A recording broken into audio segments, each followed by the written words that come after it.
What's going on? It's your boy AJ Red. I'm back again with another episode of the AJ Red Show. And tonight, we will be covering the Real Housewives of Atlanta, the reunion, part 1, to see what kind of shade and fuckery took place on this here episode. Y'all want to discuss it? Okay. It's the AJ Red Show, starring me, AJ Red. Make sure you like, share, and subscribe. Thanks for watching. Now let's get into it. What's going on? What's going on? Welcome back to another episode of the AJ Red Show, starring me, your boy AJ Red. So I'm back again to discuss, of course, the episode of the Real Housewives of Atlanta, the reunion, part 1. But before I get into that, let me first pause for the calls and stop and thank all of my new subscribers who have joined the channel, everybody who have actually liked, subscribed, and commented. I really want to stop and take a moment to really show appreciation to you guys and let you know how thankful I am. Again, like I say, I always ask so much of you all, and you all deliver so much more abundantly than I request. I appreciate the love, and thank you so much, and I want to give that love back to you. For my A1 since day ones, you guys know how we rock over here on this channel. You know, we're going to talk about it, but it's still all love, right? But I really want to thank you guys for hanging with me before I got to where I am now, when I only had like 5, 10, 27 subscribers. I really appreciate you guys for hanging with me. If you have not so far, please make sure you hit the notification bell so that you can get these videos, at least a notification from any fucking way when I actually post them. And hit that thumbs up button, the like button. Also, don't be afraid to comment. Drop down in the comments and comment on these videos and tell me what you guys thought about the episodes that I'm covering. And also tell me what you think about my commentary, how you receive me, how good I am, how excellent you guys love me. Because you guys keep saying that, how much you love me, and I'm that cousin that everybody's waiting for at their family reunion. It is. I am that cousin. I'm not going to lie. But my twiggly, look, y'all, I cut it by mistake and it's trying to grow out, so I'm letting it grow. But hey, it's only been like a fucking month or 2, so it's coming back around. Good genes, right? And I ain't talking about Levi. But anyway, jumping right into the episode, the first part of the reunion of the Real Housewives of Atlanta. Let me just say this. From my personal opinion, I'm going to just say me, and I'm going to move to the side a little bit, so just in case y'all didn't see it, y'all can see Drew's dress. Y'all see it? Y'all see Sanya's dress? See Marlo? Yeah. See the ladies? Me personally, and of course I was looking for the fashion, the hair, the makeup, and all that good shit. So the bottom line is, to me, the way I see this is pink. I knew it was like all shades. That's why I put pink on. There's a different logo and shit down here. I don't know if y'all can see it now, but anyway. It looks like they just said, everybody find a shade of pink or your favorite shade of pink and just put some shit on. Marlo's dress, it looked like Marlo may have put it together at last minute. It looked like she went by somewhere and just picked up some sequins and some of this fluffy puffy stuff. I forgot what that kind of material is called. And she just got to sewing.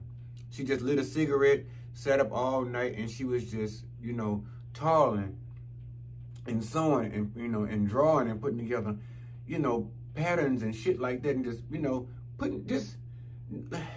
And if y'all saw the episode, I wasn't pleased with anybody's dress. I'm sorry, and I'm gonna get to each one at a time. But this one here, it don't make sense to me. I mean, the concept, I think I kind of see where it was probably should have gone. And I'm not a fashion designer, but I know good shit when I see it. I see where it could have gone, or maybe what they were going for, but yeah, that ain't it. It looked like Little Mermaid meets, what's that witch name on Hocus Pocus? Shit, I don't know the older sister. Y'all know what the fuck I'm talking about. Y'all watched the movie before. Sanya's dress. I don't know what the fuck was going on with that. It's like this collar, a choke collar thing around Nick with some pearls or some beads or something on it. One side of the breast part has that material, while the other side has a different material. And no, I don't get it. Like, it's so much going on with the dress. It almost seems like somebody designed it drunk or high. I don't get it.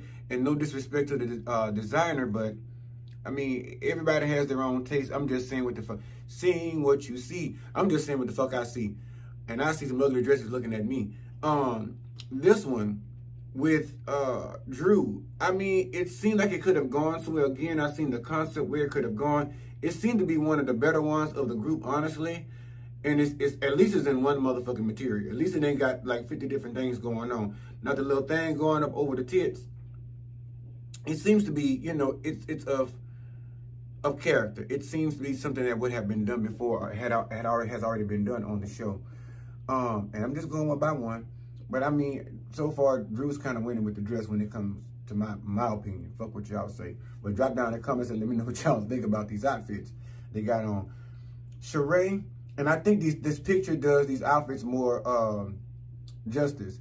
But Sheree outfit was okay. It seemed like it was Sheree. It was something she would have picked as far as a design, although it took her 14 fucking years to pick a goddamn design and a fucking material for her own line, which we'll get into that a little bit later on in the show. But it looks Sheree-ish. And I kind of like it. I kind of like it. I was feeling it. So it was kind of cute. The designer had the right concept with that dress. You know, it's of reunion material. This shit over here is like, take that on the runway somewhere and see how they like that, but don't know. Kenya Moore. I'm still kind of, my mind is still going through a kerfuffle phase with this one, because again, there's so many fucking materials, well, at least two, and again, this one I think it can make it. It has a certain character to it that kind of says, you know, she can wear it to the award ceremony or something like that. So I would see that. But these two over here look like something Lady Gaga put together for a special show of hers. But I think she can pass with that one. It was this pink or peach or whatever the fuck this color was. It was not working for y'all. But moving on to Candy.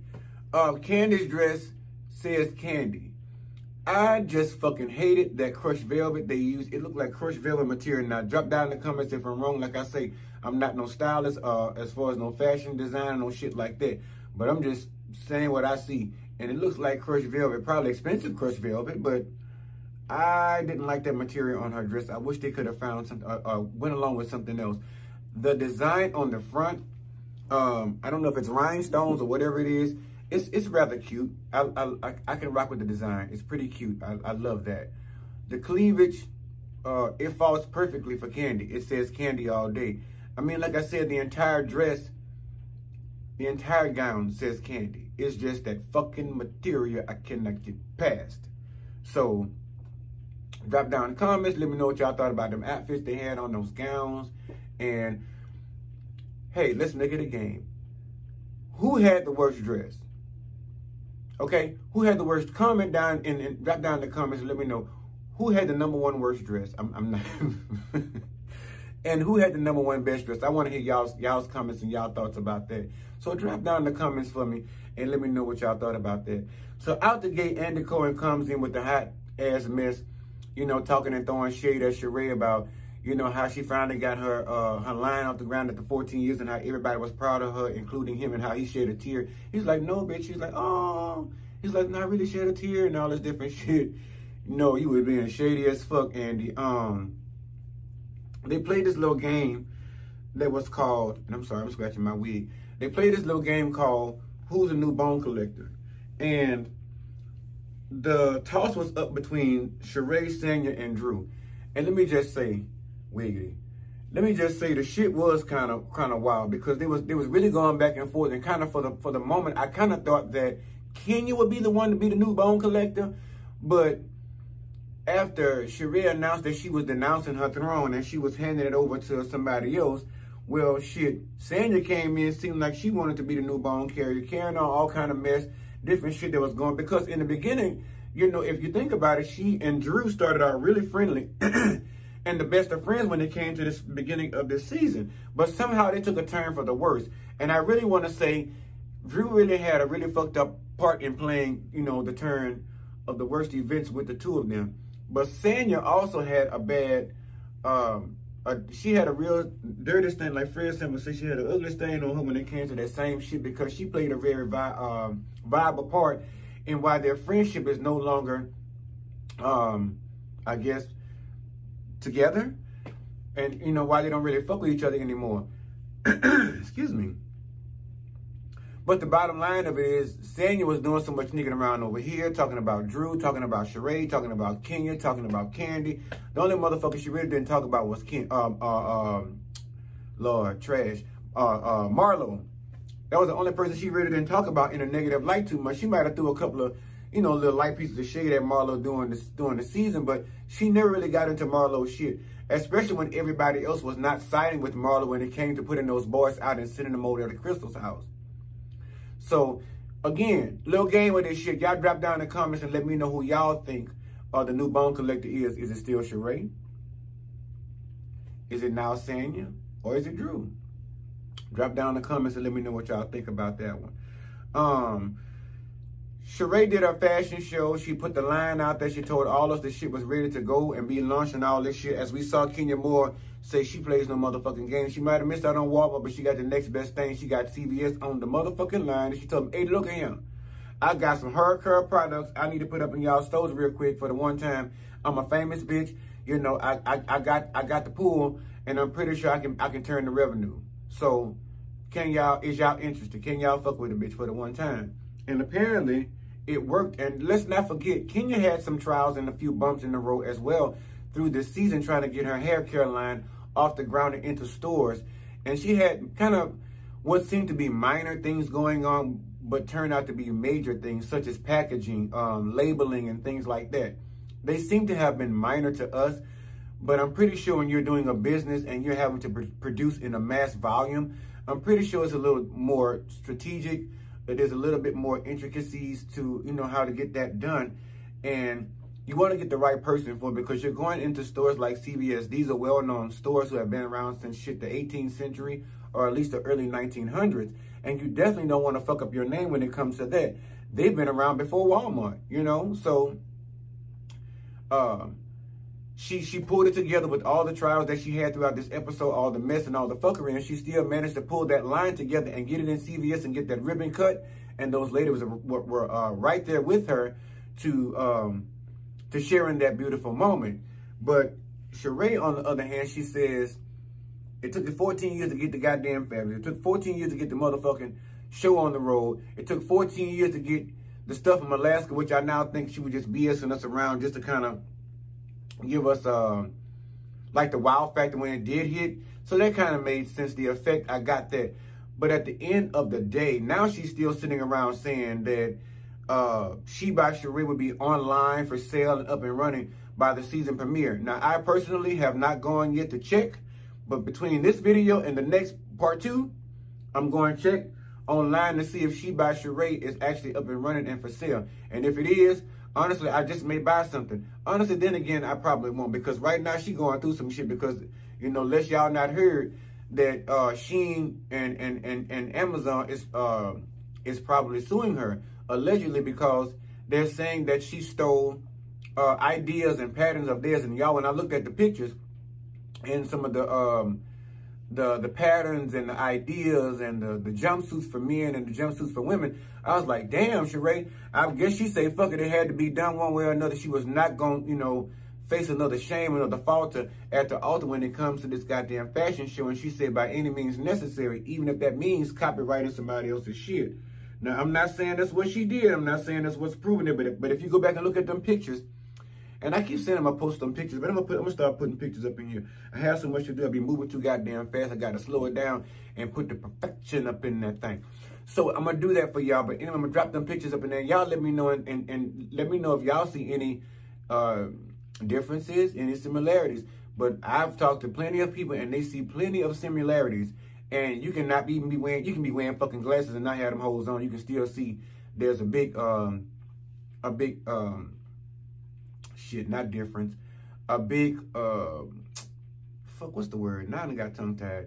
They both look alike, fuck it. They both look alike so much, they're very similar. That's the word, the big similarity and the difference. the big similarity in between the two, hers and the ones that are posted by Shein and the ones that are also for sale on the Amazon website. So allegedly, right about now, I haven't heard her speak on it, and they didn't say anything about it thus far in part 1 about it. So we'll wait to see what comes up. But yeah, they saying she's being sued by the peoples because she fucking around with the thing.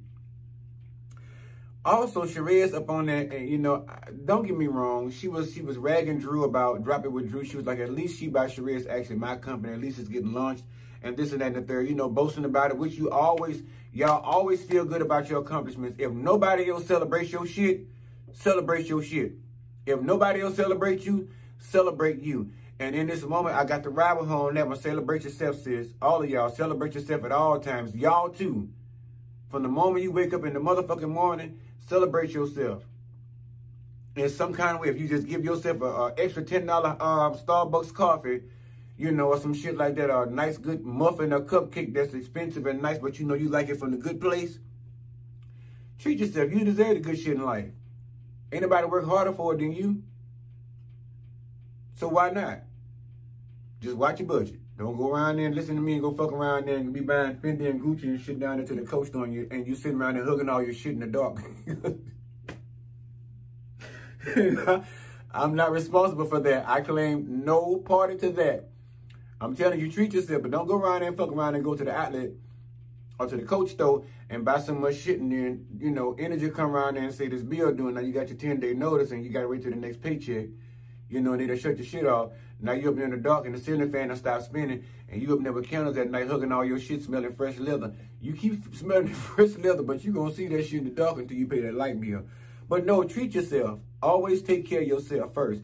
And I think in this moment, she was boasting about her accomplishment, but let's just hope, I'm hoping for her sake that this accomplishment is legit and she really didn't copyright any of these people's shit. But she was ragging on Drew about, you know, I got my own shit. Anybody talking about Drop It With Drew, which ain't really yours and ain't going nowhere. But at the end of the day, Drop It With Drew, that was just, she was putting her fucking face on that charade. Let's not forget, she put her face on that to help another young lady, and that was actually her business. So I really don't understand why it was called Drop It With Drew, but I digress. That has nothing to do with me. But it's funny how you shading somebody else over business aspects and shit, and it took you 14 years to birth this baby called She by Sheree. And it came about this day, but it's about to be sued some kind of way. I don't understand. I don't know, but it's none of my business. But I would be looking into the shit. She was saying, Sheree also said some shit about, you know, when she was addressed or called out about not paying, because Drew said, you know, still to this day, apparently she still hadn't paid up for that goddamn party that they put together for Marlo and Kenya, the Aquarius girls. And she was basically saying, apparently She by Sheree don't pay. And it's held to be true. They were getting ready to call Anthony on the phone, but, you know, I'm surprised Andy stopped that. But apparently, I think he's going to let the shit happen later on in one of the episodes of the reunion. But she still hadn't paid Drew. And it seems like that's one of the things. And her saying, and they called her out on it, she says, I pay people who need to be paid. And like Kenya told her some sound advice, the bottom line is this. You can't go around and asking somebody to perform a service for you, and if you are not pleased with the services that you got, that you choose to just not pay them, but you'll end up somewhere on Judge Judy fucking around like that. And you can't do that, and Judge Judy will tell you, if you ate that steak, you know what I'm saying, and then you turn around and don't want to pay for it, that's a problem. You order that motherfucker. If it ain't right, send it back before you dig into it or get the slicing up off of it. You know what I'm saying? That kind of thing. And like Kenya gave her that very sound advice. She was like, bitch, look, the bottom line is if you hire somebody to do work for you and it does not turn out the way you want it, bottom line is you pay them, you count that as a loss, and you never use that person again. That's common goddamn sense. She already know that shit. The bottom line, she over there holding that motherfucking pocketbook so close to her waist, she don't want to pay nobody. And I think that's partly why she dealing with some of the shit that she dealing with. But you can't be telling nobody else how to run no business, and you just, no, it just don't work like that. And you can't sit around here and say you don't pay no motherfucking body on the count of your kids or no shit like that, because you got kids to feed. You got, like Anderson, you got grown motherfucking kids. Your kids been grown for a long motherfucking time now. And apparently, why you think about your kids in that aspect, you wasn't thinking about when you was calling Tyrone. You weren't thinking about that bullshit then. When you sitting up on the phone with Tyrone, sending him money over there to the jailhouse, trying to keep his keep money up on his books and shit, you wasn't concerned about your kids then, or their thought process, or what they thought about you, not were you. You cannot do that shit. You can't fuck around. Just like Chateau by Thelma. You know, Chateau Thelma, should I say. It took forever for you to pay your contractors and shit. The people ain't finna come out there and work on your shit for free. You don't pay, your shit will be delayed. Period. But you can't go around giving no other bitch no sound business advice when your business is in the slums or ain't off the ground yet, or you ain't paying nobody's bills. You should be the one quiet, and you really should want to denounce the bone carrier throne anyway and be quiet and sit in the back. But I guess you got your peach on the show. So I think for the second time now, so here we go again. But focus more on She by Sheree and not getting sued by Amazon and Shein and all the people there, and stop worrying about other folks' business. Candy said that she and Todd has tried several times, honestly, to help Marlo with different shows and shit like this in the background. And this conversation derived from Marlo going off on the girls, basically mainly Candy saying Candy don't like to help nobody. Now, let me say for a fact, I believe that's a lie myself. I've seen Candy on plenty of lives that talk to people and going on lives and say, hey, look, people in school, you know, different shit. If you drop down or, you know, join whatever and just kind of give me like, not even your life story, but kind of a synopsis of what you need help with. Candy was telling them, drop your Cash App. And she was sending them little coins like $500, $1,000, $2,000, shit like that. And Candy been doing shit like that just randomly out of the blue for different people on her lives for Instagram and shit like that. So I know that for a fact to be true on at least that level. So Marlo sat down with that bullshit lie. Second of all, Candy came to her own defense and she said, look, bitch, plenty of times I done helped you get on this show. And what you doing up on here, if I don't like to help nobody, because it was me and Candy, me and Todd that kept trying to pitch different shows and get your motherfucking ass up on them. And keep your job and keep you getting paid while you sitting around here lying. And Candy went off on her ass and told her, she said, that's the one thing I can't stand is a bitch to sit up and talk about me and say, I don't do shit to help nobody when everybody knows I love to help people. And I don't mind doing it. Even your little trashy ass, I done helped several times in the background. And try to keep it to myself. But since you want to bring it to the forefront and try to flash a bitch with it, let me flash you back with your own shit. And she called that a day. So anyway, Sheree finally went ahead and said that she knew that Tyrone was using her. She finally admitted the bullshit. I don't know why a woman of her stature and a woman of her years of a particular age would take this motherfucking loan and be so misused by a man in prison. And now she's coming to the term that she's being used. Bitch, you knew that shit a long time ago when that man tried to contact you about getting them contracts signed so he can get paid over there off that motherfucking show. And she said no. And then all of a sudden, he went left field and decided not to fuck with her no more. She knew all along why that man wasn't fucking with her. She just revealed that reason right there on Reunion Part 1 of The Real Housewives of Atlanta. She came right up on there and said, yeah, I figured out he was using me. I still figured that now, and I know now he was using me because at the end of the day, I was asked by, I think she said his parole officer, his lawyer, somebody brought paperwork or was sending it over to her to sign for him to be getting paid or some shit like that for the show.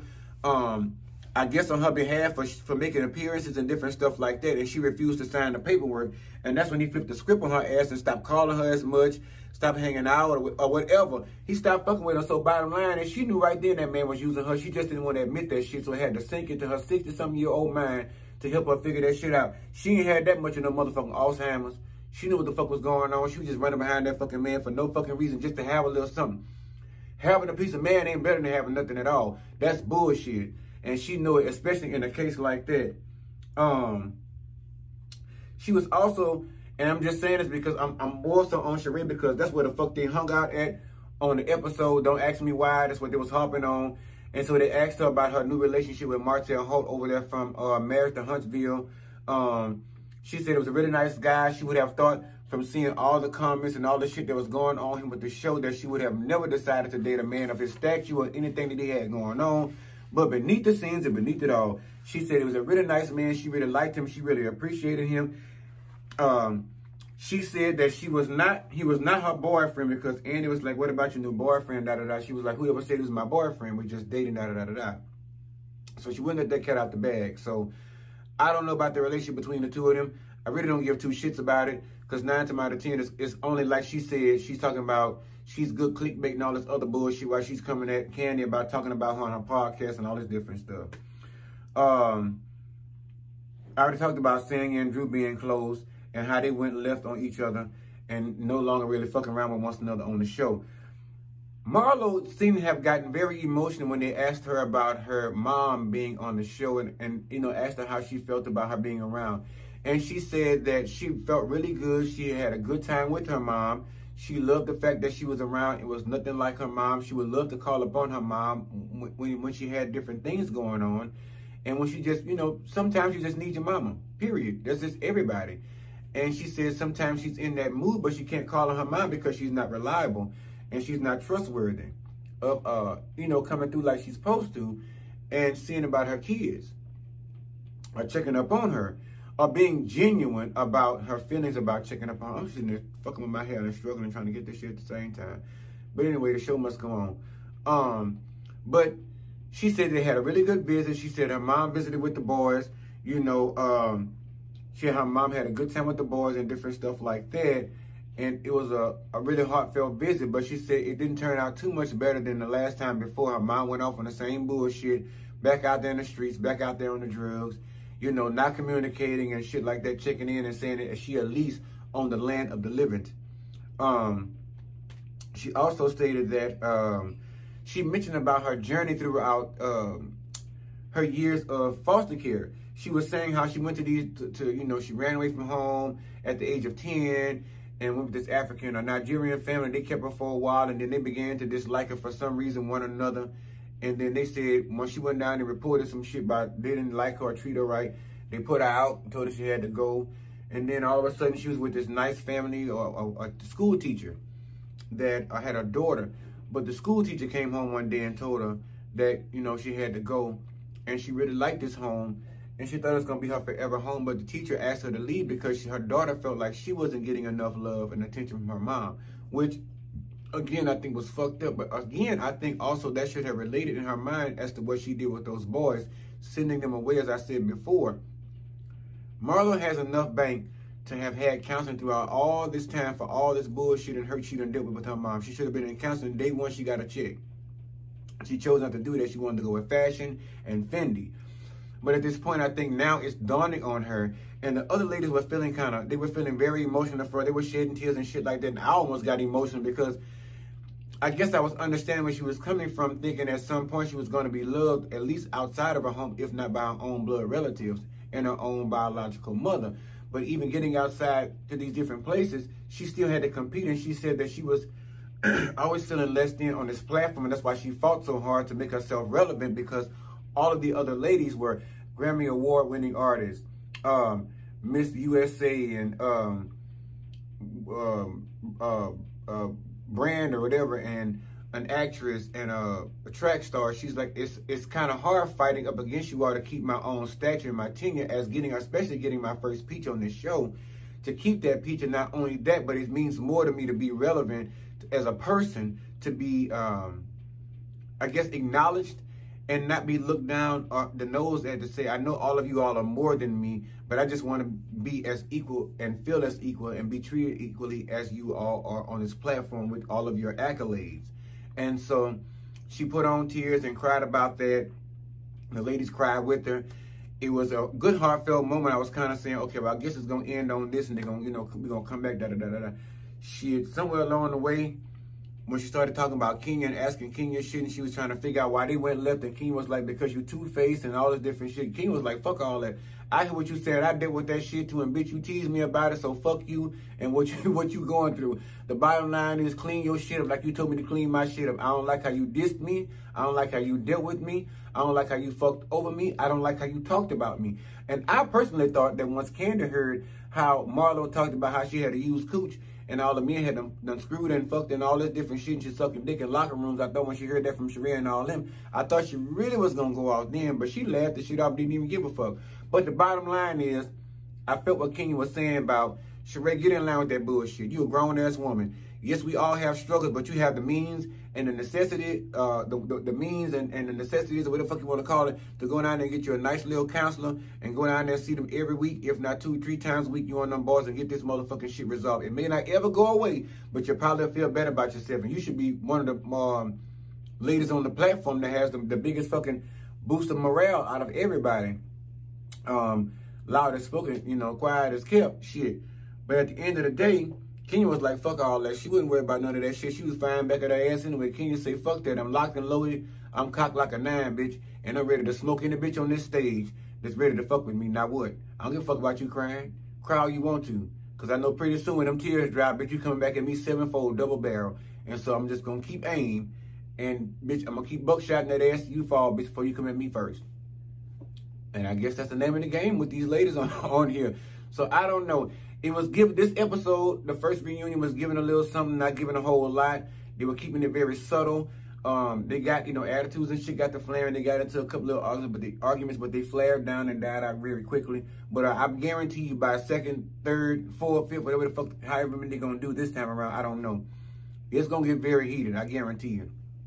But anyway, that's all I'm going to fuck with round up on this here episode. I got to go watch Married to Medicine and get down with that. And I love Bobby, I love you, Pearl, or something. I don't know. Fuck that shit. I'm going to go in and watch them and put the the content out for them. And I got a lot of shit going on, y'all. But it's worth it. Very much worth it. I'm happy to be doing it. I'm elated to be doing it. You hear me?